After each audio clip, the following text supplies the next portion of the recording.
I'd like to introduce you to Shochet's three best friends. First, to the Svarim. The Simla Chadasha, which is a kitzer of Hilchos Shchita, which was written by the Tvur Shar, is a classic. In fact, Shachtim are enjoined to chazer it every month, and this edition even has it broken up into a monthly limud. This is the Beis David, the Shulchan Aruch of the Shachtim, one of the most beautiful halachas Svarim ever written. It carries major haskamas, including a rare haskama from Reb Chaim Soloveitchik of Brisk. When I was learning Shchita, I didn't know which sefer to use, and the older Shochet told me that you got to get a Beis David. He didn't have any children, and because of that, he wrote a sefer. And he said, it should be a zchus for him, like children.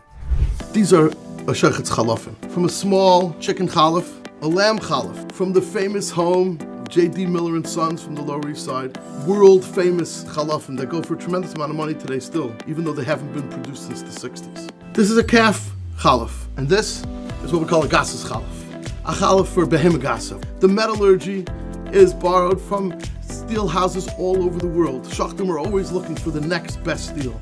The knife is meant to be perfectly smooth and extremely sharp.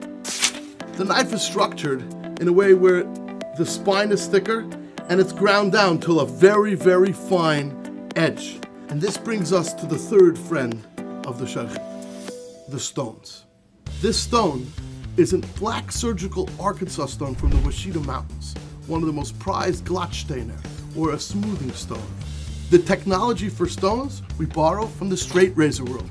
Even though the Torah doesn't allow you to shave your face with a razor, but you need their stones in order to turn your knife to a level of keenness and sharpness and smoothness that nobody ever needs for a kitchen knife. This is a Japanese clay stone. The red side is rougher and the white side is smoother. This is a diamond stone. Little tiny particles of diamond are laid into these plates at different levels of coarseness and fineness. Diamonds are harder than metal and they efficiently grind off the metal that we don't need. This is a Japanese ceramic stone. It's one of the newest technologies, and it's made out of a ceramic that's extremely, extremely hard and efficient. And we're seeing more and more Shachtim use these stones. Although the final finishing, Shachtim prize the old natural stones. In fact, there's a famous stone called the German green stone, or the Escher stone, from the Thuringen region in Germany, which you see for sale sometimes. Shachtim sell them to each other, like the Miller Chalafim, for thousands of dollars. And these are the Shachtim's best friends. You have to use stones. Now, the first one is a rough stone, because you want to wear down the metal. Usually two sides, it's very rough on one side and not so rough on the other side.